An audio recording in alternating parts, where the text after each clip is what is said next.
Good morning and welcome to Friday Live. Um, I missed out on Workbench Wednesday due to some travels, but I am back. So, uh, and got a couple partners in crime this morning. And just so everybody remembers, I'd hate for you all to forget, but we're coming to you live from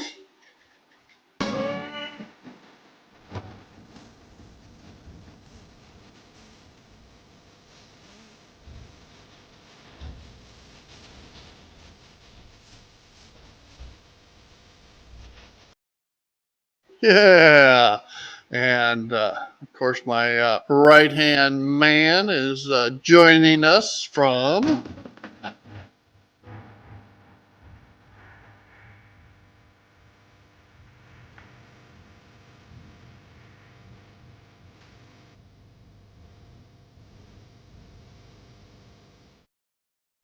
John, how you doing this morning? Oh, I'm fat and old, but what's different, just another week of getting older.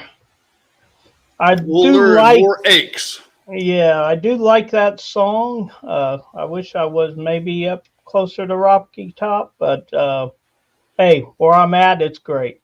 Yeah, it works. And of course, we've got our other compadre joining us today from.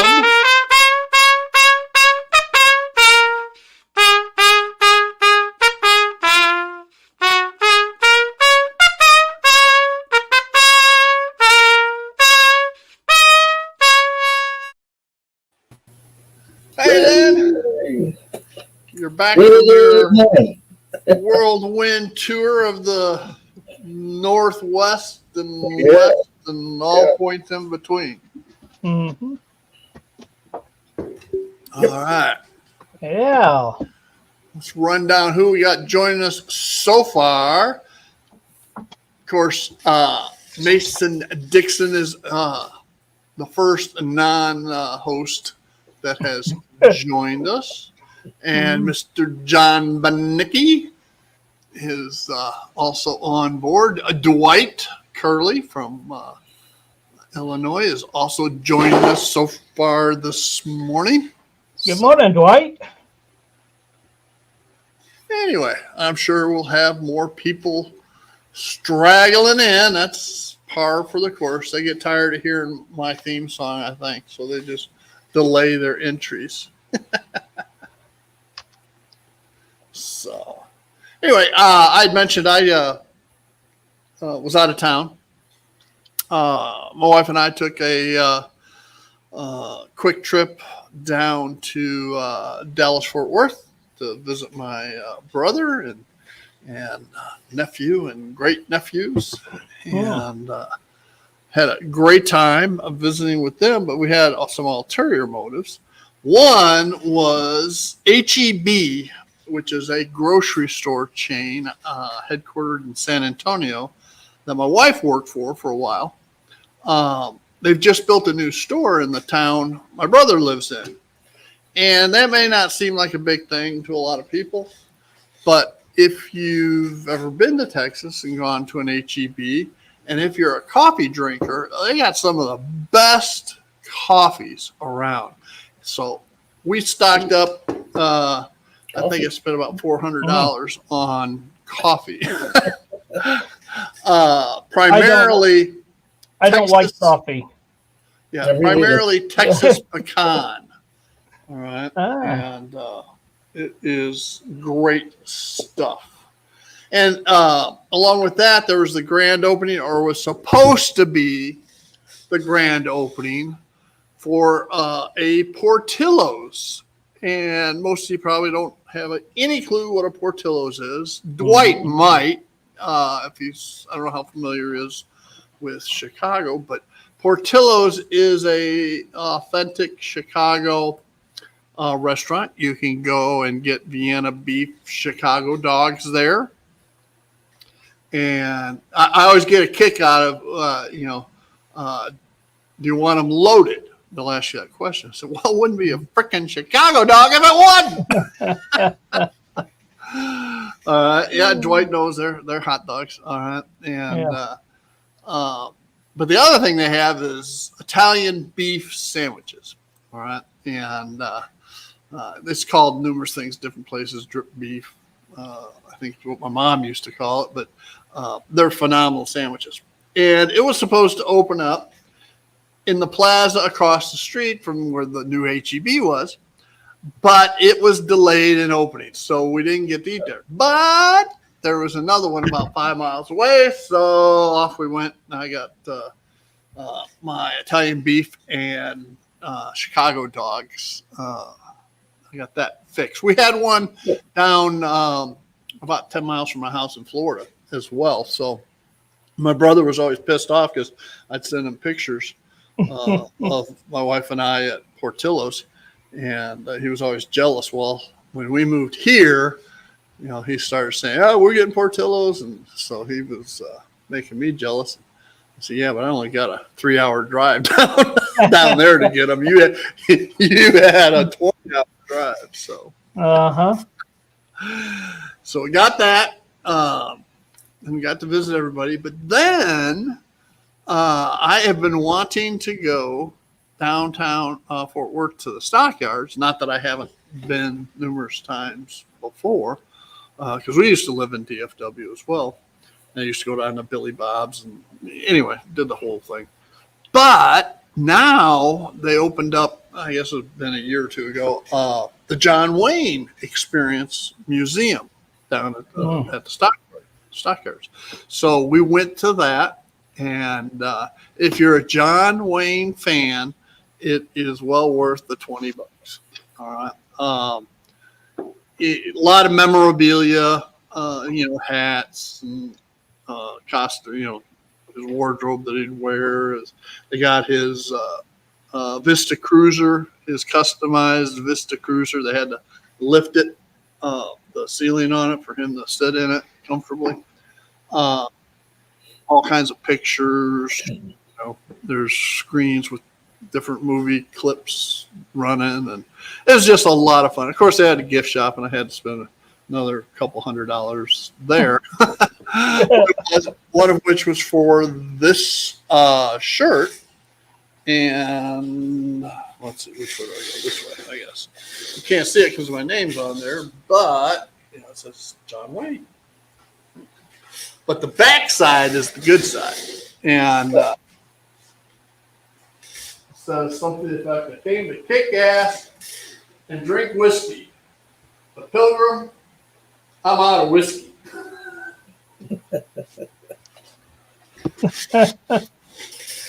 And then I got a dress shirt and a new hat, new cowboy hat. My other one was all worn out, so I picked up a new Stetson. John Wayne Stetson. So very nice. Yeah. Yes, I see that Dwight is intimately familiar with Portillo's as well. So cool beans. All right. But if you really want the best Italian beef sandwiches or the best Chicago Vienna beef hot dogs, you got to find a hole in the wall place in Chicago. Because they're always the best. So yeah, we took a trip down there on Monday and came back yesterday afternoon. So very nice. Yeah, it's nice to be able to get out and do those types of things. So anyway, what y'all been up to?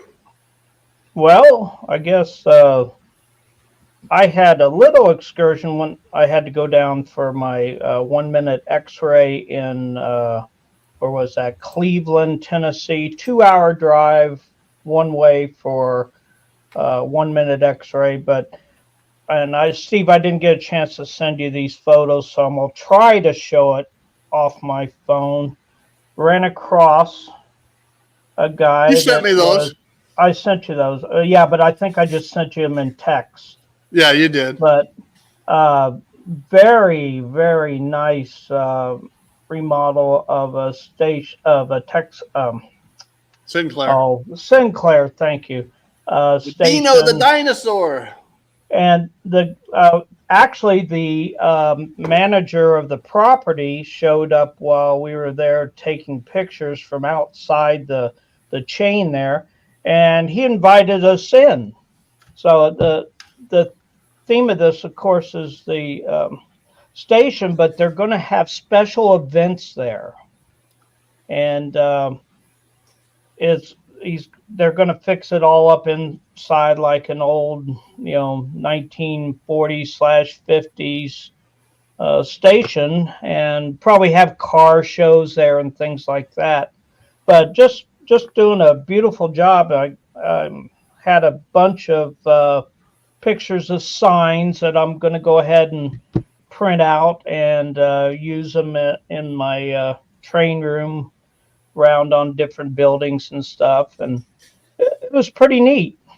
And then several weeks ago, which I know I didn't send you these pictures, at least I don't think so. We my girlfriend and I and my granddaughter went to Rock City, and of course we had to go on the incline railroad. So if any of you think your grade is too steep, the steepest grade on this railroad, and I'm trying to find a picture, is 79%. Yeah, it goes up like that. Yeah, it's pretty steep. Yeah, there's another incline railway up the side of Pikes Peak out in Colorado. Mhm. So if you say it can't be done, it can, and I don't know where I know. Oh, yeah, but correct me if I'm wrong. Those are cabled. yes, railways. They are cabled. They're not free powered. Yeah, it's a little steep. That was the transition from its, what was it? I can't remember what the first part of it starts out. It's like 45% slope, and then it transitions into the 79% slope. And I guess this was originally put in 1893, I believe, is the time period on that. And it was neat. My granddaughter was a little afraid, but it was neat. We had a good time on that, and of course, Rock City. I had, all my life when I lived in Indiana. When I lived in Indiana till I was about 10 years old, we'd always go south to Florida or to Mississippi for vacation. And of course, all the way down, you would see Rock City on barns, on the side of barns, on roofs of barns. And, I'd never been there. So, yeah, those signs are everywhere. Yeah. And I plan on having some of them on my railroad once I start doing the scenery. And typically on barn roofs, yeah, sides of barns. Yeah, that's where you saw them most. And they would rehab the farmer's roof for being able to put the sign on their roof. So it just cost them the initial re-roofing of it, and then they had a sign for however long it would last. Right. And you still see them on some barns driving around. So that was real neat. It's more like I'd say a garden than a city, but they've got some neat places where you pass through caves, and there's a nice big waterfall, and of course, from one spot, I think you can see 7 states, I believe is what it says. Yeah, they say that. That's questionable. Yeah, because, some of it's over the crest you can of the see earth. Georgia, you can see Alabama. You can see Tennessee, South Dakota, South Carolina. Carolina. All right. Now, after that, I think they count Mississippi, North Carolina, and Kentucky Yeah. in the 7. And those 3 would be, you'd have to. Over the, yeah. Yeah. Yeah, I don't know, but that's what it says. It's So, okay. Sounds good. yeah, but it was just something I had never done. It wasn't that expensive. I think for the 3 of us and the incline railroad ride, and we did the historical slideshow / diorama of the Battle of Lookout Mountain. And I think Chickamauga. I think all total is probably about $170 for all that, not including the meals we had. But it wasn't bad. It was. And that's for 3 of you. That was for 3 of us. Yeah. Looks like I need to clean my camera off. It looks a little. Ben from Eagle Creek has joined us. Welcome, Ben.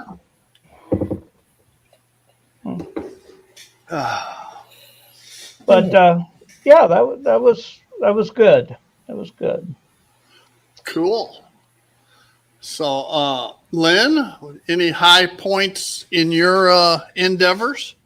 Yes, on our little road trip, 13 days, 7 days of driving, 2,725 miles, 0.1. Yeah, our first stop was in a little town called Las Vegas. I don't know why anybody wants to go there in the summer, but we did. And I had been in contact, and I should have sent Steve some pictures ahead of time, but it's okay. Went by and saw this person.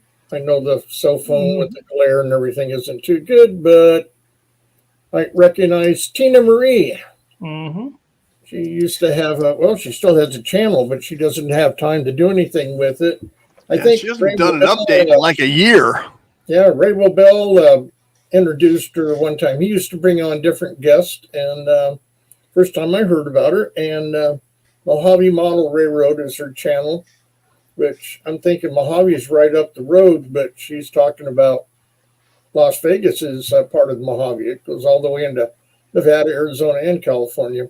Anyway, so we stopped by to see her. She's the one, if you recall from a few weeks ago, I shared all the boxes of donations. So stopped by her store, and it's quite the store. She has a regular store, the one that she bought. The previous owner now runs the cash register and helps her out. All scales, everything from Z to G, and a bunch of other stuff. There's a couple of operating layouts in the store. I'm not going to show you pictures on the phone because it's too hard to see. But she took over the next space next to the store. It's like a series of strip malls. There's a building, the highway out front. And the place was busy. She already told me she may not have time to visit. They've been busy, which is good for her, because there's not too many brick and mortar stores that are in business, more or less expanding. And she took over the area or space next to her. So went over there, and the windows are all blacked out. There's no signs. And that is all the used stuff that she has. And it's almost as big as the main store. Maybe next week, Steve can share some pictures. But Sure. You walk in, and it's a big, deep store, and she's getting it organized. It's not 100%, but it's pretty close. And then it goes into another room. And then the one room that I'm talking about now is all HO and just shelves and shelves of old blue box, some in the box, some out of the box, locomotives, and I couldn't leave without picking up something. There you go. So it's got a horn hook on one end, and KD on the front. I haven't even tried it out yet. But for $8, I thought was pretty good. And then Oh, sure. Yeah. $8. Oh, You yeah. can't beat that. I had a 10 spot in my pocket. So for $2, picked up a Schlitz beer car. Oh, Mhm. yeah. Again, Hornhook and KD, kind of weird. And our club Transition cars for those Yes. people Yes. that are in the midst of changing. president, that get changed out. But anyways, our club president, his modules is a High Desert Brewery. It's a big brewing, beer factory and all like that. So I've been collecting these beer cards, and when we do the shows, which we have one coming up pretty soon, I set those all up. So I was thinking about him when I forked out an extra $2 for that. So, but quite the store, very busy. Anybody goes to Vegas, look up West Side Hobbies. Hmm. Cool. She's on the west side of Vegas. She's way out The west. desert. It's still in the city, but it's off the strip. So, Out by the airport. yeah, if you've ever been to Vegas, you know where Red Rock Canyon is and all like that. It's out in that part of it, but Okay. it's still city. I mean, there's restaurants, businesses, hotels, Hmm. small casinos all over the place. So Yeah. Yeah, that was one cool. of the highlights. Yeah. Yeah, that's one place I've never been. I've never been to Las Vegas. Now, I flew over it going to the desert training in Port Orange, California, but Okay. it's hard to kind of see out the window to see it. But Yeah. yeah, I've flown through there a bunch, and I was there as a kid, and then I was there to judge a koi show back in the 90s or early 2000s. So, but big goldfish, right? yeah, Yeah. with whiskers on them. It's a place you don't need to go to too often, but once is good, at least Mhm. twice maybe. You can lose a lot of money there real fast, very Yeah. fast, like within an hour. Now, when we I- lived in Memphis, I used to go down to Tunica to the casinos.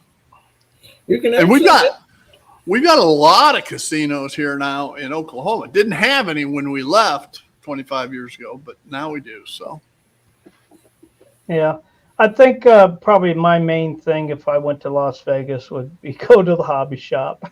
Yeah, I'll waste or I'll spend my money there. Yeah.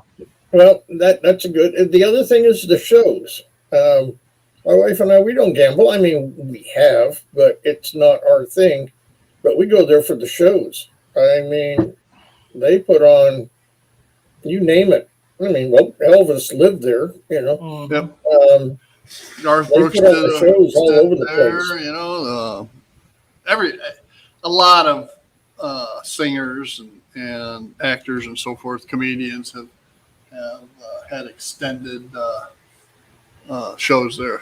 Others may come in for a week we or a saw month. Elton John there once. We've seen Santana. We've seen Ben Teller.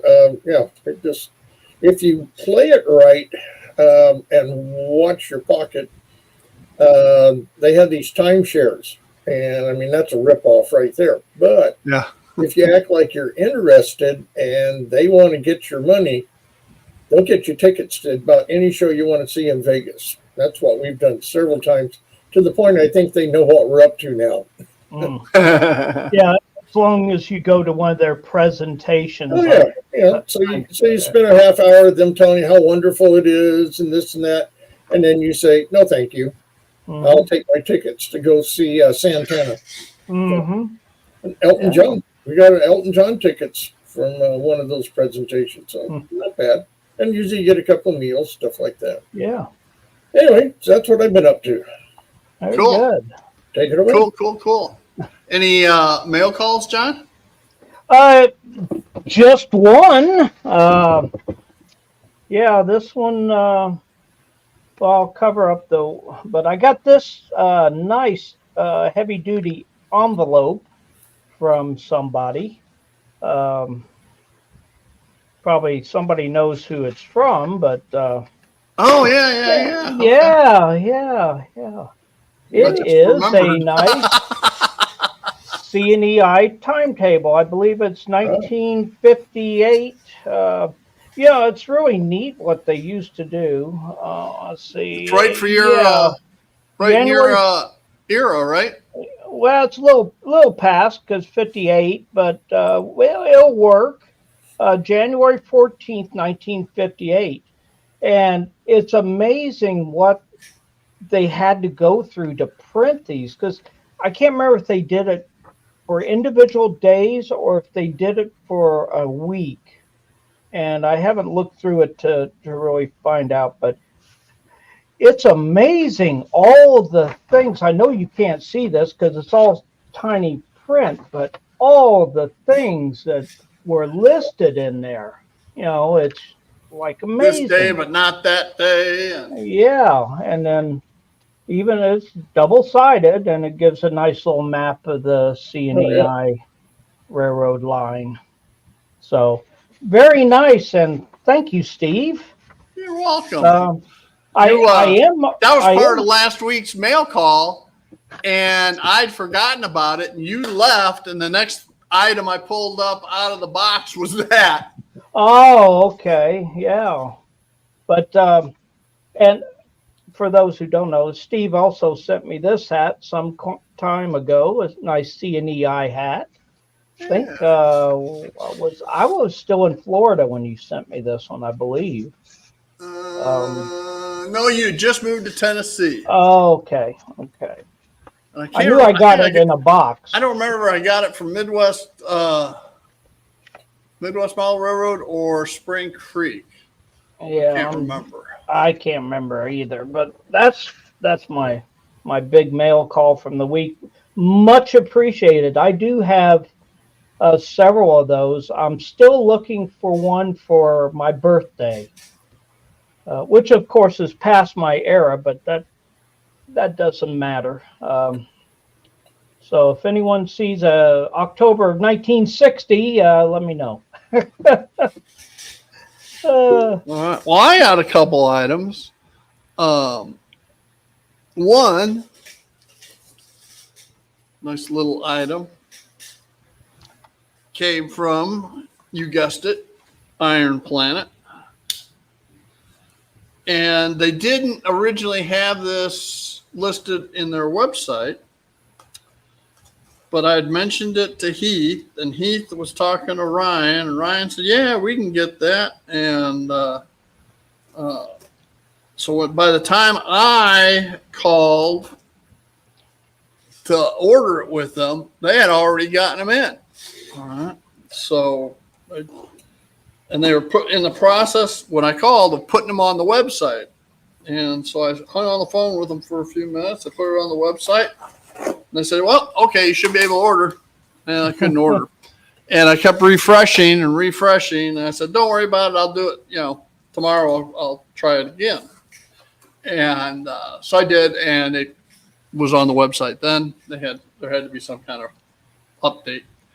So I went ahead and picked these up because I always need these. Now I got to call. I got to do it again because these, it's one box inside of another box. Inside of another box? Yeah.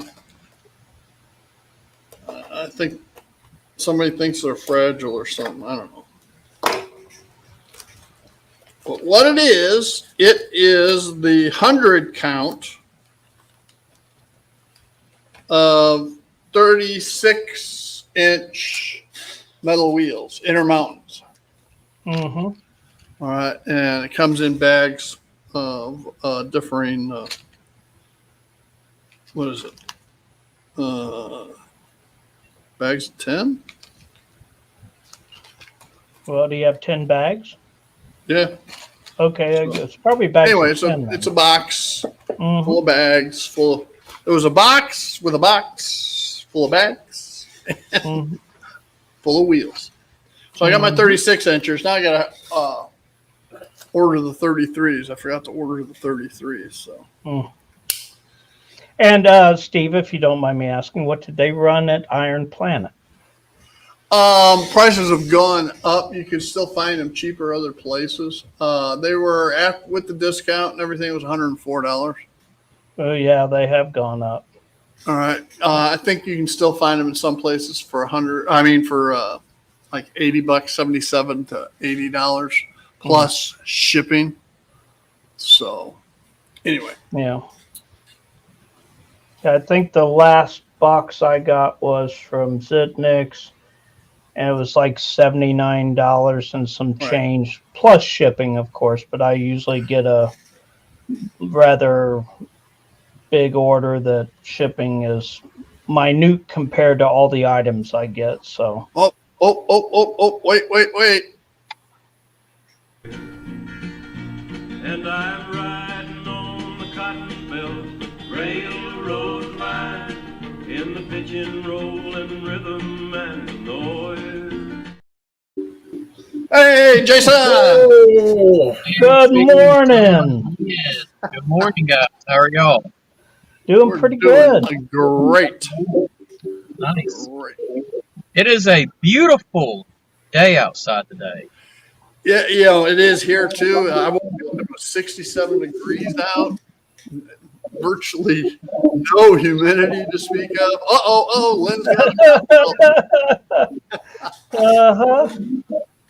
that's going to come to you one of these days. I've been away. So No worries. keep your eye on the mailbox. Not your mailbox. We know about that, but the box in next week or two.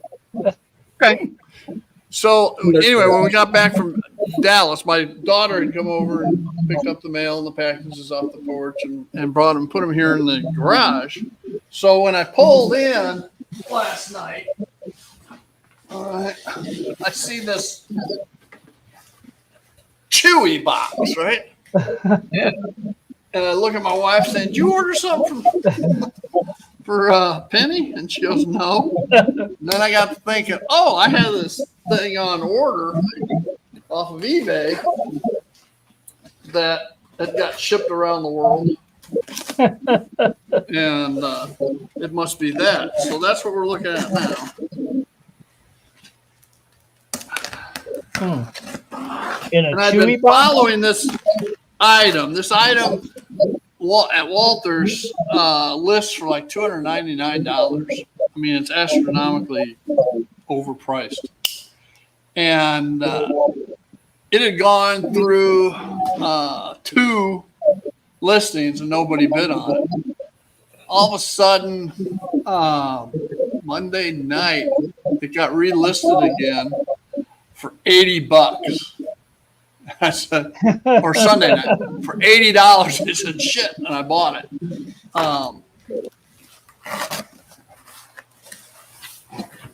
But it is.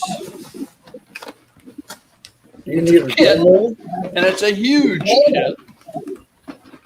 All right, this thing's heavier than crap.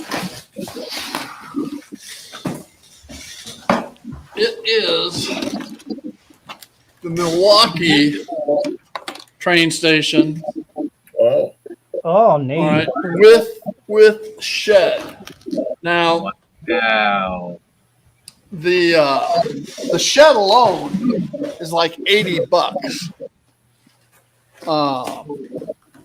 You all may recall I've got that clear shed I was going to use for Union Station. I never built it. Same Right. thing. All right. Plus the station itself. And now the Milwaukee station isn't in Chicago, but there were 2 train stations in Chicago of the same style of architecture. One was Dearborn Street Station, and the other was Grand Central Station. And Grand Central was home to the Baltimore, Ohio. And Dearborn Street Station was, who was in Dearborn Street Station? John.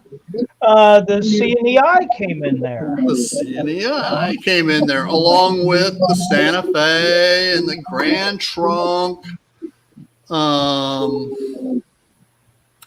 Chesapeake in Ohio may have gone in there too. The Wabash, and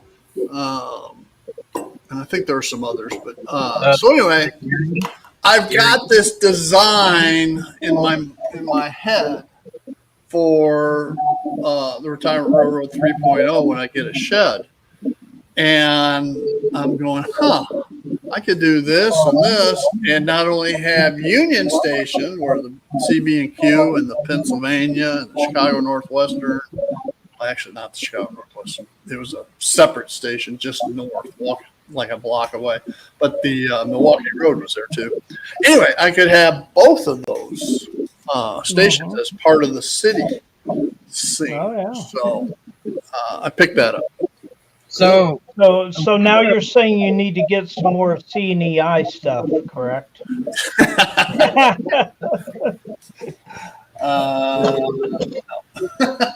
I did need a station for the Santa Fe to go into, and I can justify putting the B&O in there after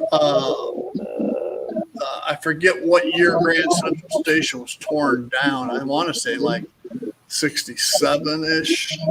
So I could say, they're doing track repairs or whatever, and they just diverted it over to Dearborn Street Station, which is only 3 or 4 blocks away.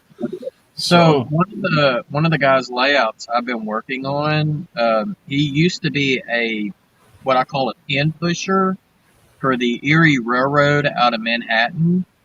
They also went into Dearborn Station, and he's actually got it on his layout. Yeah, So, the Erie Lackawanna. Well, it would have been before the Erie Lackawanna merger, so it was strictly just the Erie. Yeah, but it was still. Yeah, maybe the Lackawanna came in there too before the merger, which would have been crap. I can't remember, but the railroads he worked for when he was in Manhattan was the New York, Susquehanna, and Western, and then he worked for Erie, and then at one point he worked for Conrail. Now he wasn't like an engineer or a conductor. He worked in the central office. Right. So he was brass, in other words. Mm. And the last railroad he worked for was the Arkansas Midland before Genesee and Wyoming bought AKMD out. Mm. So, but yeah, his layout goes from Croxton Yard in New Jersey on one end, or Jersey City, which is the passenger terminal, and then Dearborn Station is his other end of his layout. Mm. Chicago. Yeah, we used to take the train from Chicago to Flint, Michigan, where my mom's family was all, and we'd go on the Grand Trunk out of Dearborn Street Station. And there was a famous MASH episode that mentioned Dearborn Street Station and some business in its general location. Anybody know? I can't remember the name, but it was about a hot dog place near the station. Close, but it wasn't hot dogs. Okay. Ribs. Adam's Ribs. Ribs. That's right. Yeah, And it was an actual place back in the day. And Dave from Scott Rails has joined us. Hey, Dave. Morning, Dave. hello, all in chat. That's the easy way, right? So, anyway, Adam's Ribs. Hawkeye just drools in that episode over Adam's Ribs, and I can't remember if it was Radar or Klinger gets connected all the way down and places an order, but they won't deliver to Korea. But they would. They made arrangements through the military airlift to get it to Japan, and then one of the chopper pilots or somebody went to Japan to pick it up when he was on leave. I don't remember. Yeah. It's pretty funny. Oh, that was a great show. You know, you can't. One of the best military comedies you could ever watch. Yeah, because it was poking fun at the military as much as anything. Mm-hmm. So, during the age of the Vietnam, was, Yeah. stayed out of politics, but still criticized the military. So, Yeah. anyway, Yes. those are my mail calls. So, that's a huge kit. It is heavy. Man. Yeah, it's good I didn't see that kit because I could have modified it to be the CNEI train station in Terre I'm not, Haute. to tell you the truth, I'm not going to modify it much. All right. Like I say, I'm proto representative. Mhm. And I mean, it's red brick with a clock tower. The Grand Central Station, which was the B&O station, was a similar design as well. So, anyway. And see, I would have had to modify the clock tower because the CNEI train station in Terre Haute had a column clock tower. So would have had to find a piece of PVC pipe and modify it heavily to make it work. Oh, it was round? It was round, yeah. Okay. Yeah. And All right. before it got hit by lightning and the upper roof burned, which went up to a peak from the cylinder. After that, it was flat. But yeah, in my time period, it would have still had the steeple roof on it. Well, Randall Ellison has joined us. Hello, Randall. Hey, Randall. Welcome. Mm-hmm. As far as stations, for me, if I get good at scratch building, I plan on doing Union Station and Pine Bluff, which service the Cotton Belt and the Mopac. Okay. That's not going to be an easy station to scratch build because it's got a arch breezeway through the middle of it. Mm. So that's going to be a little easier said than done when it comes to trying to do that on styrene. But the museum, it's still there and it's a museum now. They actually have blueprints of that building, to the inch. Mm. So I can get access to those blueprints and make copies if I need it. Well, and see, Jason, somebody actually scratch built the CNEI train station. And I can't remember where I saw the photos of it, but it was like 6 foot by 6 foot because it was shaped in an L. And Yeah. they had all the train covers out there. Besides the main building, on each end, separate buildings were the freight houses. I mean, it was a humongous scratch build. And I need to look into that more, see where that is actually at, and maybe I can get the blueprints from them. But, I could only ever build a portion of it. That kind of reminds. So was that station like at a diamond where you had two railroads crossing each other? Oh, no, there were 6 or 8 tracks crossing right at the station, and the train sheds went out each direction from that. It was a major hub. I think there was 4 to 6 railroads that went through Terre Haute. Oh, wow. Good morning, Andy, or afternoon in your case. Dog pilot Andy has joined us. Now, when I get the Retirement Railroad 3.0 in the shed, of course, I'm modeling from Chicago out to Aurora, so I'll have a series of commuter stations. The biggest commuter station, of course, will be my hometown's Main Street station.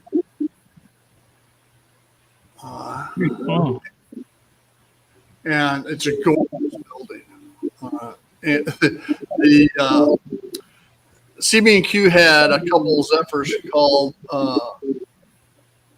the Goddess and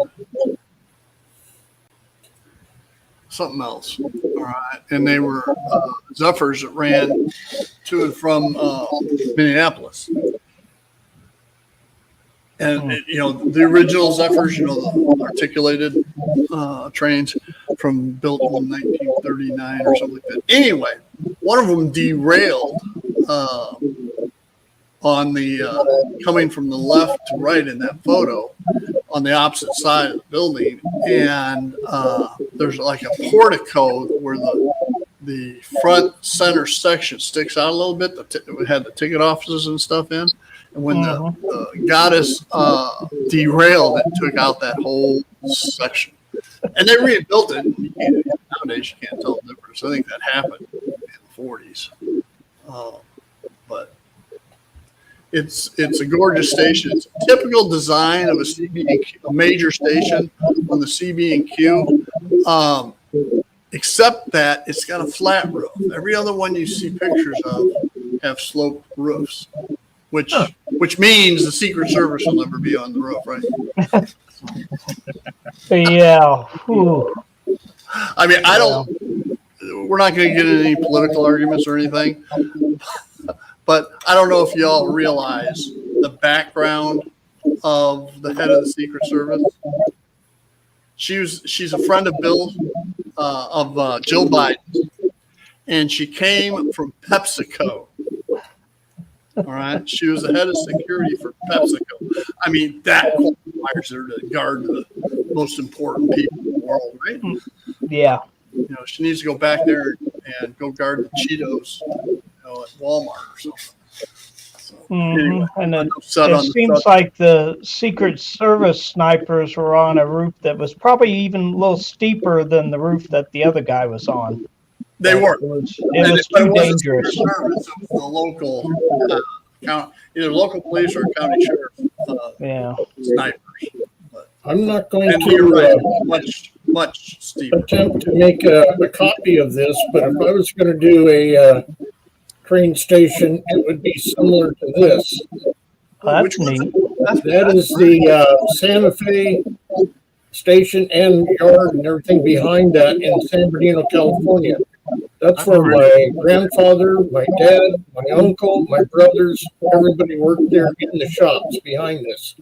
And not tomorrow, but a week from tomorrow, I'm going to be there for a model train swap meet, which is kind of cool because right behind the building is the main line. Trains are whipping back and forth. Metrolink comes in from Los Angeles. Cool. So you're in there buying and selling stuff, and literally right outside the door, trains are going by. So that's cool. It's fun to do. I get to go for free. I get to get in and all like that because I'm going with one of our club members that has a small business called Green Steam. He makes all kinds of electronic stuff that Jason, you're over there. You'd be really interested in. He does all kinds of signals and high-end stuff, expensive stuff. I'm security. I just slap hands if anybody touches it.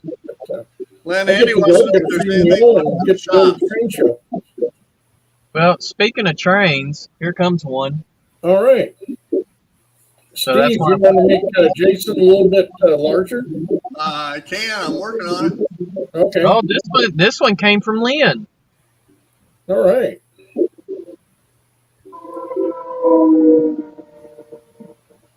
Cool. That came from Los Angeles. That one right there. Andy was asking if there's anything left of the shop. They saved the chimney, which is, I don't know, 75, 100 feet tall, still says Santa Fe on it. Most of the everything is now all container, like what you see going by here. That changed out probably about 20 years ago or so. And Steve, I don't know where we're getting it from, but we're getting a lot of feedback. Yep. I don't know where it's coming from either. So it's like a radio or something in the background. Not me. Steve, you don't have one of the other mics on one of your cameras, do you? Nope. Is that better? A little bit. No, I'll get it in a bit. Container. Saw an open one. Mm-hmm.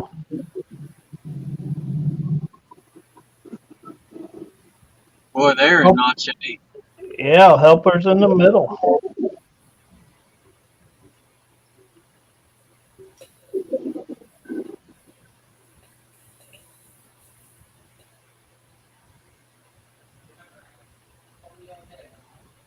Bit of 65, 70 miles an hour. Hmm. He's trucking on by. Yep. Trying to get somewhere fast. Well, it's an express. It's the ZLAMN, which Z trains are express, and LA being Los Angeles, MN being Marion, Arkansas, which is just right across the river from Memphis. Hmm. It's right outside of Memphis or West Memphis. Some Apollo tires. Hmm. And now you got containers on. On Wheel. piggyback. Yep. Well, they weren't just strapped on the piggybacks, but they were on trailer harnesses on the piggybacks. Okay. All right. So did y'all figure out where the feedback's coming from? I think it's you, but that's okay. It's not that bad. The only thing I've got running is my truck is running, which is blowing air on my phone. So that way it doesn't freeze up. Right. Yep. Yeah, that can happen there in a vehicle. That's for sure. So, all right, y'all can bring the others up. No one wants to look at this ugly bug. So. Yeah, but you got a nice smile. That's good. When we were traveling, literally a week ago, we went to the middle of Idaho, down what's called Lolo Pass. That is where, I forget her name, the Indian showed Lewis and Clark. Got tired of them wandering around, and Pacific Ocean is that way. And there was spine cars they haul lumber on, when they make plywood, stuff like that. I looked at the odometer, and it was almost 20 miles of empty cars sitting there. And if there was a road crossing, of course, the cars were separated. They weren't hooked up. Every once in a while, there would be empty container cars. And Jason, you probably know the proper name. Well, the others would know too. The cars that they put the trailers on, because they'd have the fifth wheel thing hooked up to them. And there was, I don't know, I want to say 100, maybe 50 of these things just sitting there. And looked like they've been sitting there for a while, weeds and everything growing up. There's that model. Oh, okay. Yeah, it was. You can see it's some good distance back there. But yeah, I can't remember how long they said it took to construct that. And I'm trying to find something else.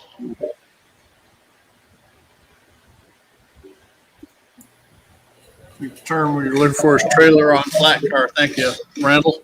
Yeah, you got TOSCs, that's versions, flying cars, which are the articulateds. You got COFCs, which are containers on flat cars. And then, of course, a lot of the well cars now, they put the trailers down in those too.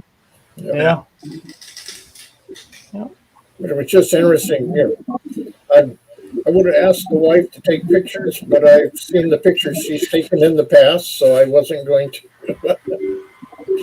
do that. But I mean, it was just miles and miles and miles of all these empties sitting there.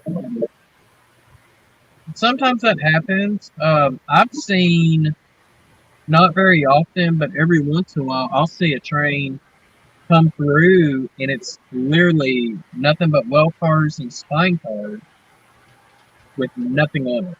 Yeah, saw a few of those. It can be trained.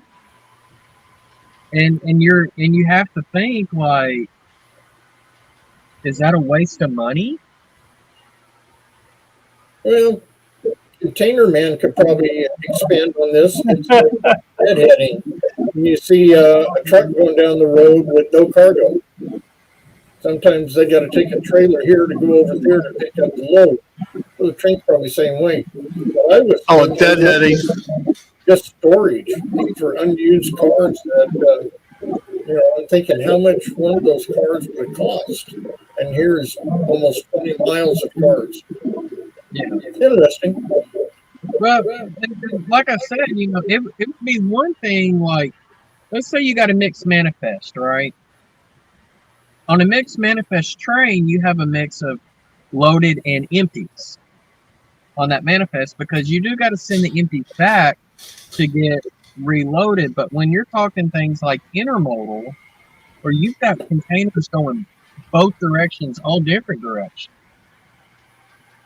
why did they not load those cars up with containers, even if they were empty containers, to send it back? Why did they send a full train and it's nothing but empty wells and empty articulate piggybacks?